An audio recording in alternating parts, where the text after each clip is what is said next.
Hi there, my name's Anna. Welcome to my channel.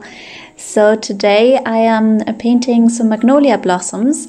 They have been blooming around here, but unfortunately I think the time for them is come and gone now. Anyway, I love painting magnolias. I do so nearly every year. This is the second one I painted this year. And here you see me just sketching out the blossoms. I used a reference photo from Pixabay, so if you'd like to paint along with me, you can go and find it there, and yeah, we can paint this together if you like.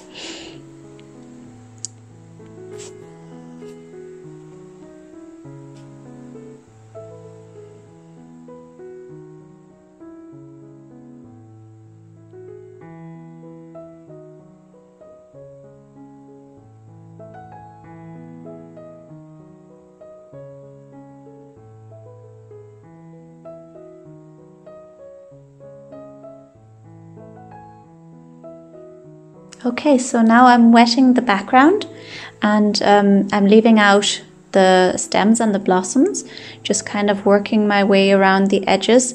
It's good to have a brush that is large enough to cover a large area and also point enough to work around the edges without going over the lines too much and messing up our subject in the foreground once we drop in the colors. So I have a fairly light background for this one because that's the way it was my reference photo. Of course, you can go a lot darker if you want to have more contrast.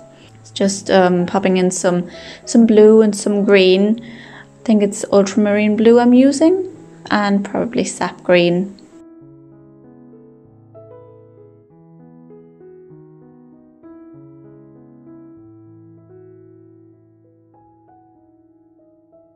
So I painted the portion between the stems last because it's not connected to the rest of the background, and I didn't have to wet it in one step, so I could wet it afterwards and I'd have a bit more time. The colours blend nicely into each other as long as the painting is wet, but once it starts to dry and it's kind of in the in-between phase, it's kind of too late. It's best to leave it dry then, and if you want to intensify the colours, to re-wet it once it's completely dried and then continue the process.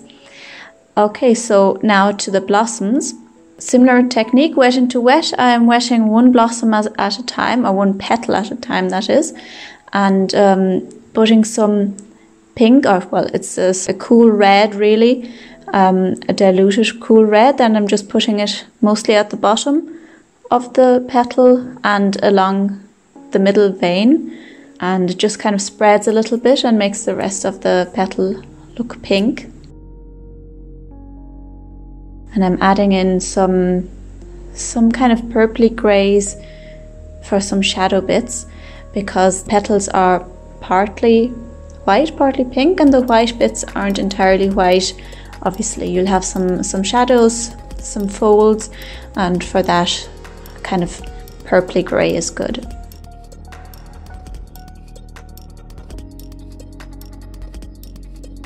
So now you just basically repeat the process for all of the petals, and make sure to not work on two petals up right beside each other at the same time. Wait for the petal to dry before you work on the one next to it, otherwise they will bleed into each other.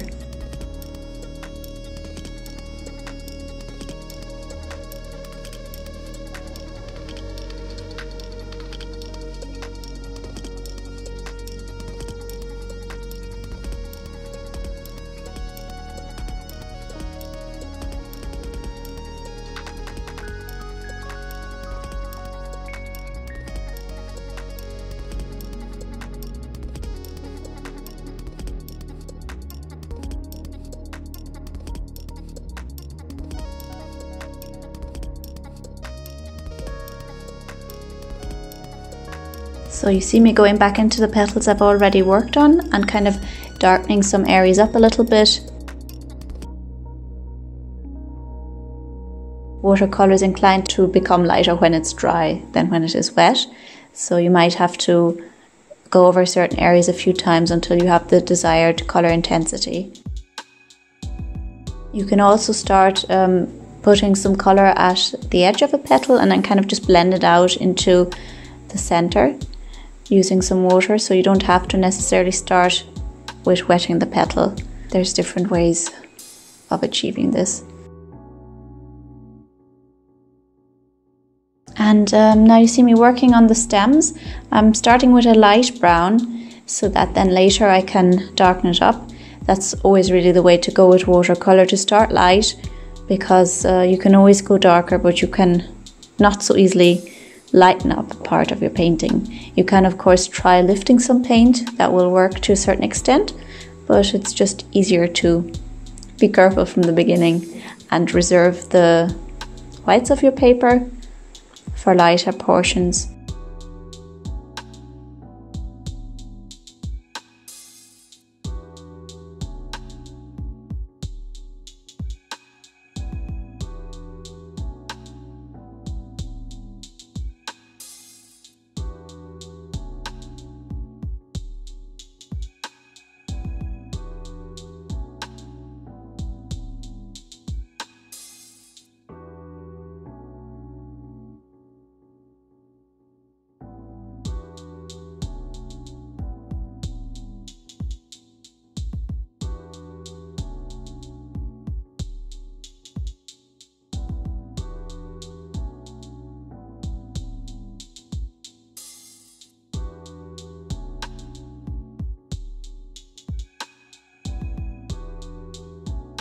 So basically I just keep repeating the process of working on one petal at a time, using some cool red very lightly, adding in the veins. Those are a little darker, the central veins, adding in some shadow, the bluish purple or greyish colour.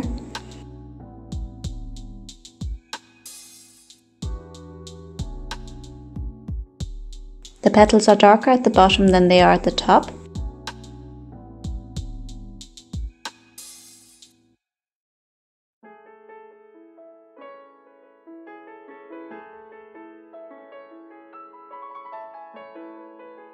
And you can go over every part of the painting as often as you like. You just have to let it dry, and then if you want to work wet into wet, just re-wet it carefully, and then repeat the process of adding some colour, blending it out.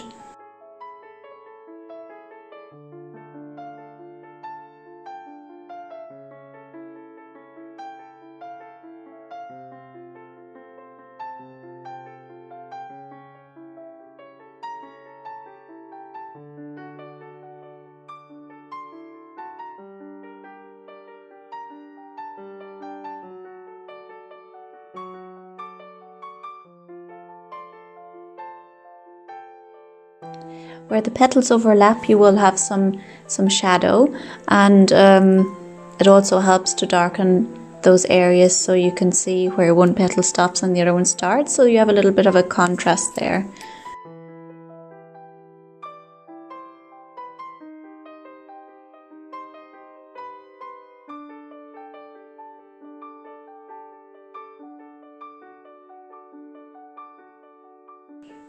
Okay, and I'm adding the little bits of green, the little leaves, and adding some shadow to the green, just some darker green. Might have darkened it up with a little bit of blue.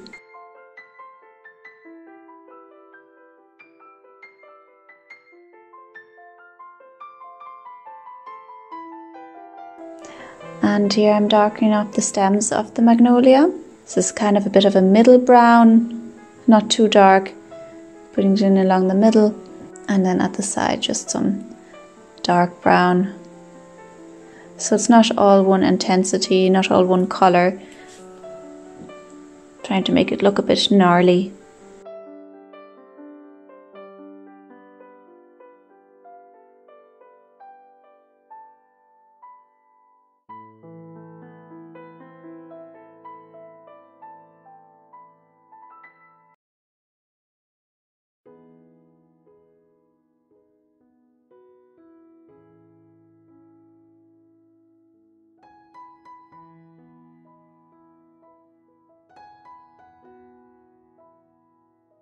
And for the end bit, I've just refined everything a little bit more, and here you see me pulling off the tape, and that's the finished product.